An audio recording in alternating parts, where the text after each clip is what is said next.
আমার চ্যানেলে তোমাদের সকলকে স্বাগত। আজ আমরা ক্লাস 4-এর রায়ান মার্টিন প্রশ্নবিচিত্রা থেকে পরিবেশের তৃতীয় পর্যায়ক্রমিক মূল্যায়নের সপ্তম স্কুল সলভ করব। তোমরা তোমাদের আরও ভিডিও দেখতে চ্যানেলের প্লেলিস্টে যাবে, গেলে ওখানে তোমাদের সব ভিডিওগুলো সাজানো রয়েছে, ওখান থেকে তোমরা দেখে নিও।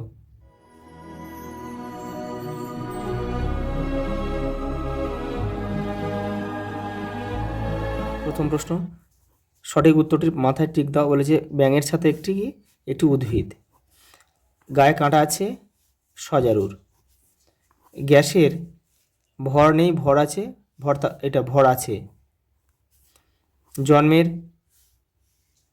কত মাস পর থেকে দাঁত গজাতে শুরু করে? 6 মাস। পরটা শূন্যস্থান পূরণ করো। লালা রস কি থেকে বের হয়? লালা গ্রন্থি, লালা গ্রন্থি থেকে বের হয়। বস্তু মাত্রই ভর, তার ভর আছে। তবে দেখো, খাদ্যনালীর শেষে একটা থলির মতো অংশ থাকে, তার নাম কি? পাকস্থলী।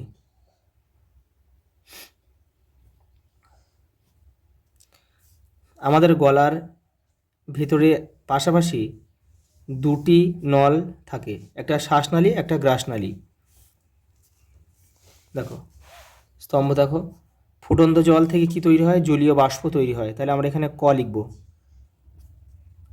কাতলা চিংড়ি এটা হচ্ছে জলজ প্রাণী, তাহলে আমরা এখানে খ লিখব। কেউ কিন্তু তীর চিহ্ন দিয়ে মেলাবে না। ভারতীয় সিংহ গুজরাটের গির অরণ্যে পাওয়া যায়, এটা আমরা এখানে গ লিখে দেবো। বালিতে জন্মানো গাছ হচ্ছে ফণি মনসা, তাহলে এখানে ঘ লিখব। দেখো পরটা কি রয়েছে, দেখো মানুষের শরীরের সবচেয়ে কঠিন অংশটি হচ্ছে এনামেল।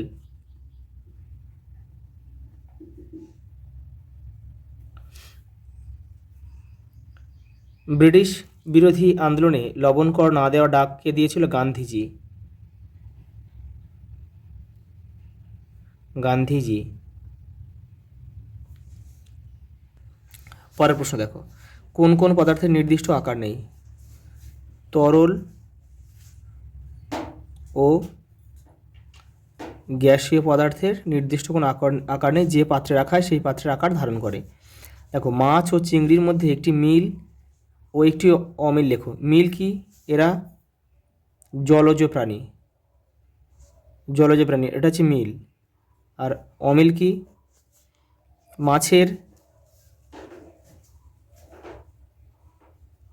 মাছের রক্ত লাল, আর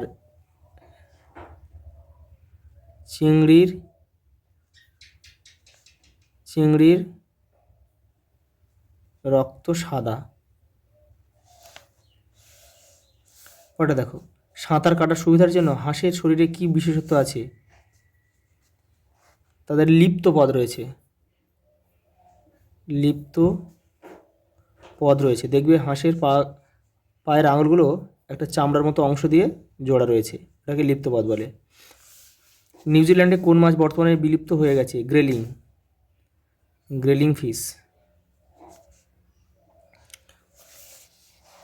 পরেরটা দেখো, আমাদের মুখে কয় ধরনের দাঁত রয়েছে? দেখো 4 ধরনের। কি কি এদের দাঁতের কাজগুলো কি? দেখো কাঠ হচ্ছে কাটা, ছেঁড়া,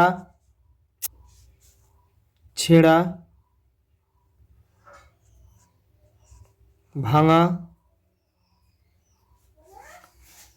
গুঁড়ো করা। আজ এই পর্যন্ত, দেখা হবে পরের ভিডিওতে।